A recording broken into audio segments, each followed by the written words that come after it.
Hello everyone, welcome back to Luke's TV Talk, where I go over some of the most recent TV episodes I've been watching. And for this episode, I'll be looking at House of the Dragon, Episode 8.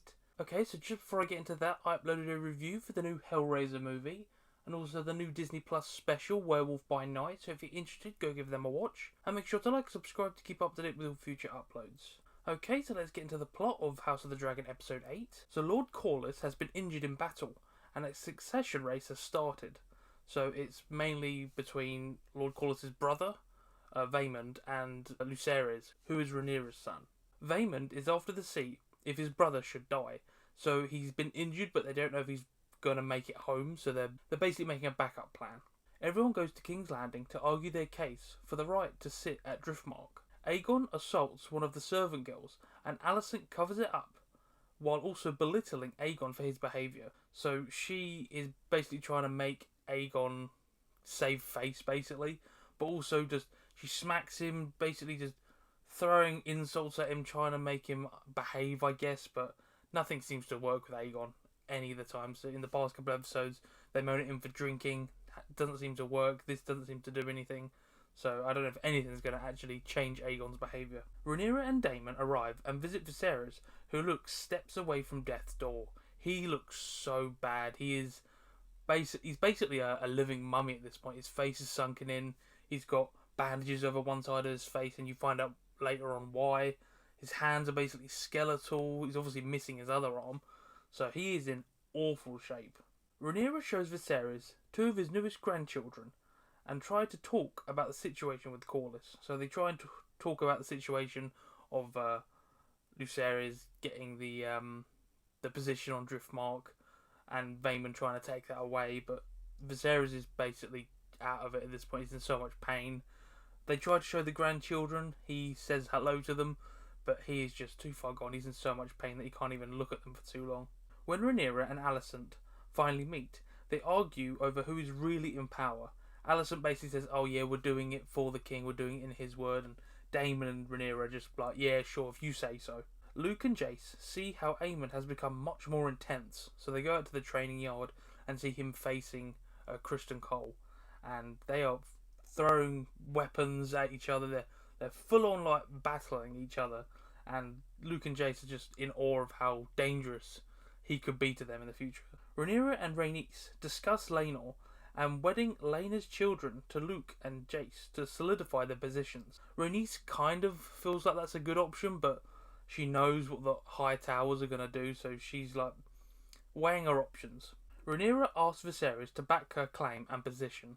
So Viserys has been in bed for the whole of this episode so far, and Rhaenyra is almost begging him to like give her a reason to keep trying. The maesters care for the extremely frail Viserys, who wants to eat with his family, so he wants Otto to go set up a meal and them to all have a dinner together. Vaemond and Rhaenyra plea their cases to Alicent and Otto, but Viserys arrives in this really cool moment where he has the doors open for him and he comes walking through with his walking stick, and everyone is just in awe of him actually being able to stand up. Viserys asks Rhaenys her thoughts, and she backs Rhaenyra.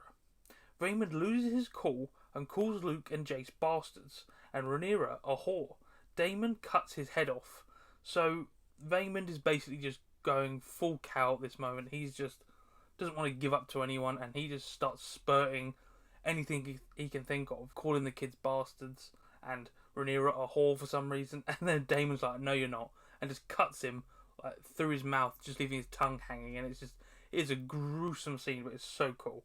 The family have the dinner together, and Viserys reveals his hidden right side of his face, which is missing the flesh on his cheek and his eye. This is such a gruesome scene because it's like a hollow just socket, and you can see the tendons in his face. It's really gnarly. They all raise their cups to each other, not all positively, but you can feel some kind of niceness between them. Even though they are battling between each other, they're still family at the end of the day. The boys end up fighting, and everyone has to leave. Viserys talks in his sleep, and Alicent misunderstands, which will create a huge problem in the future.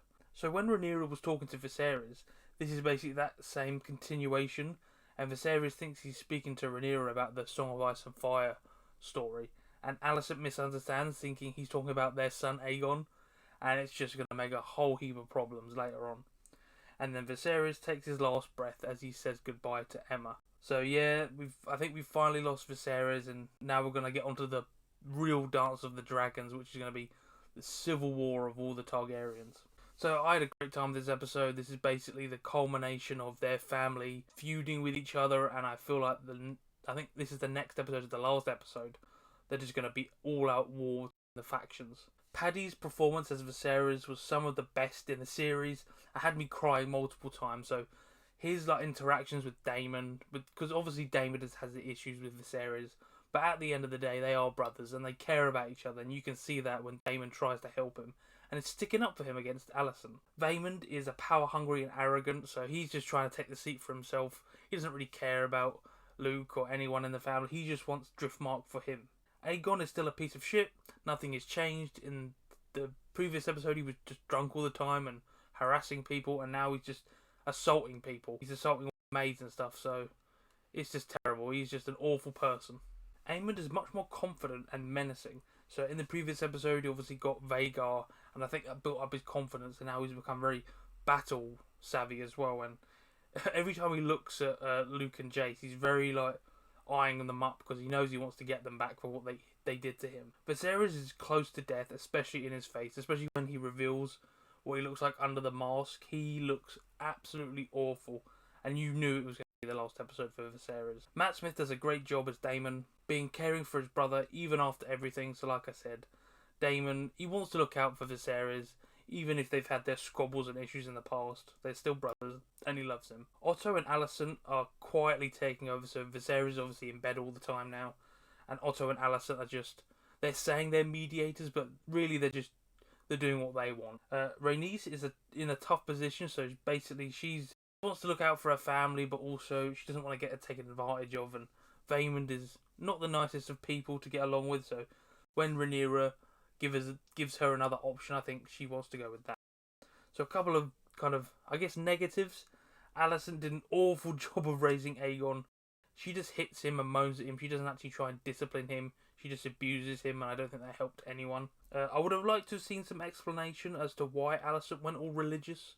So they talk about how the seven gods and all the sigils and stars are all around the castle now, but they don't explain really why she became very religious, so I would have liked to have seen why. And then the last thing was, I was surprised the events with Corlys happened off screen, because I feel like that would have been a cool thing to show, maybe a quick 5-minute battle sequence and him falling, and then they go into that sequence. But no, they just did him off screen, and we don't know what really happened. But yeah, I think this is a good culmination of what the series has been building up to, and Viserys is the final pillar that was holding everyone together, and now it's all going to fall apart, I definitely feel like. But yeah, that's my thoughts on this episode. If you enjoyed it, make sure to leave a like and subscribe to keep up to date with all future uploads. And until next time, I will see you all later.